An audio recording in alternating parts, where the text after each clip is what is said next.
Activity 2. Carbon dioxide is necessary for photosynthesis. We need a destarched plant to start with. For destarching, we need to keep the plant in dark for nearly a week to remove the starch from the leaves. Arrange the apparatus as shown in the figure. Take a wide-mouthed transparent bottle. Put potassium hydroxide pellets or potassium hydroxide solution in the bottle. Potassium hydroxide absorbs carbon dioxide. Insert splitted cork in the mouth of the bottle. Insert one of the leaf of destarched plant into the transparent bottle containing potassium hydroxide pellets or potassium hydroxide solution. Leave the plant in sunlight. After few hours, test the leaf and any another leaf of this plant for starch. The leaf part which was exposed to atmospheric air becomes bluish black, and the one inside the bottle containing potassium hydroxide which absorbs carbon dioxide in the bottle remains colorless, showing that carbon dioxide is necessary for photosynthesis. Why was the plant kept in dark and then in sunlight? Why did we study two leaves in this experiment?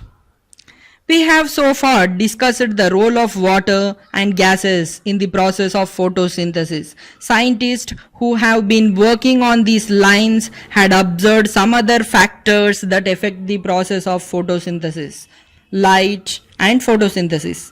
In Priestley's times, scientists did not understand about energy, but later on, much was discovered about it. If energy is released when carbon dioxide and water is formed by combining oxygen with carbon and hydrogen, then what about the reverse? What about forming oxygen again and putting it back in the air? Eventually, scientists learned that energy situation would also reverse. Oxygen formed would use up energy. That means if plants form oxygen, they have to get energy to make it possible. Where did the energy come from? A Dutch scientist, Jan Ingenhousz, found the answer. He studied the way in which plants formed oxygen. In 1779, he noticed that it happened only in the presence of light.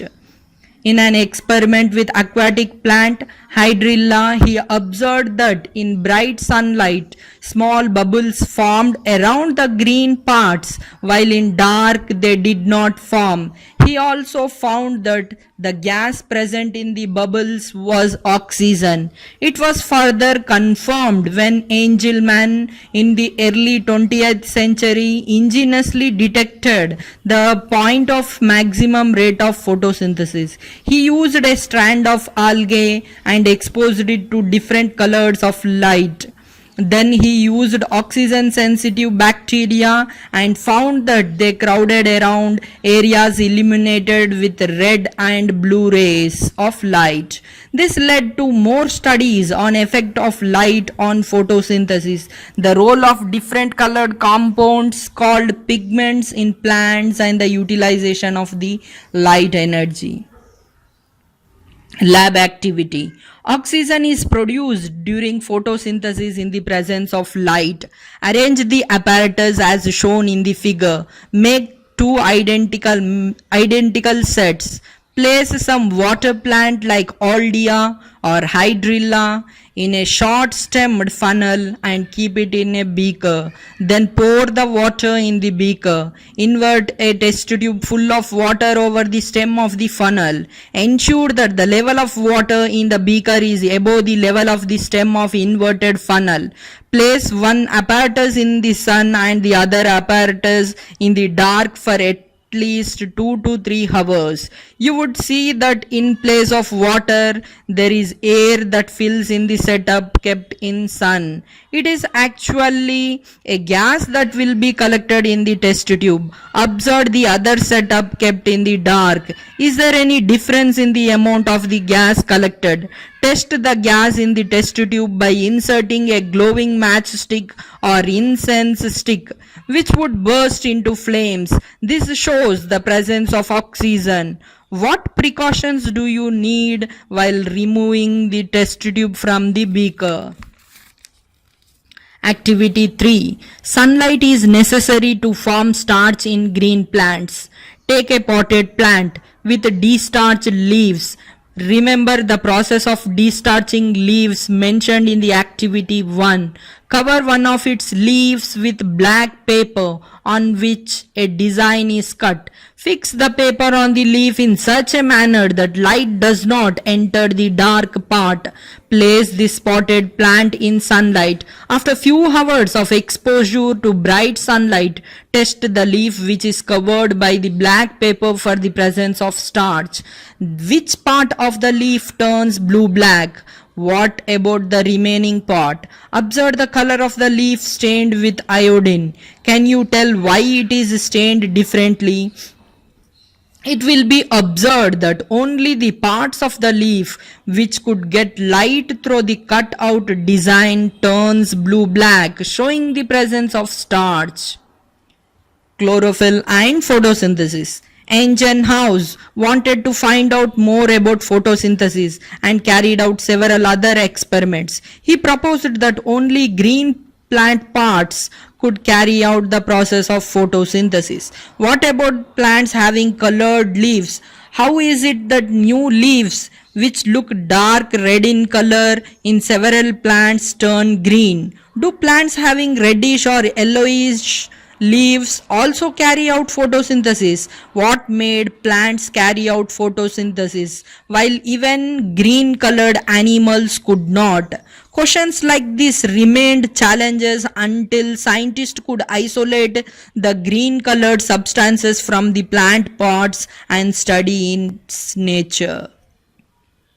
Establishment of Ingenhousz proposition came after several experiments till the mid 20th century, when scientists could also locate the site of the photosynthesis and even isolate it. Around 4 decades after Ingenhousz proposition, scientists could only isolate the green substance to observe its nature and find out whether photosynthesis could be carried out with it. This had become possible in the year 1817 due to the work of two scientists, Peltier and Caventou, who obtained an extract of green colored substance and named it chlorophyll, meaning green color leaf. It was also found that pigments other than green could also aid in the process of photosynthesis by passing on the energy of sunlight trapped by them to the chlorophyll. Where does photosynthesis take place? Where is chlorophyll and other pigments present in the plant? Try to name some parts where you think photosynthesis occurs. Do you think the new reddish leaves of plants also carry out photosynthesis? What could be the role of their color? The exact location of photosynthetic part or part containing chlorophyll was not known till another 6 decades after Peltier and Caventou discovered chlorophyll. It was believed to spread in the leaves of green plant parts. In 1883, Julius von Sachs observed that chlorophyll in plant cells is not spread throughout the entire cell. It is rather found in organelles within the cell. Such organelles were named as chloroplast.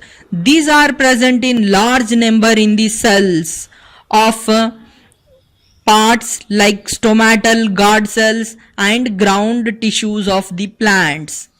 You have studied about chloroplast in class 9. Let us observe the figure TS of the leaf showing chloroplast in palisade parenchyma.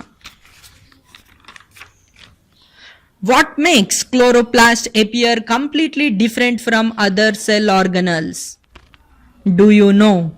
If a cell is broken up, the chloroplast also break into pieces, so it becomes a very difficult task to isolate them. To study the different steps of photosynthesis, it was not until 1954 that Daniel Arnon was able to break up plant cells so gently that whole chloroplast could be obtained that could carry through photosynthesis.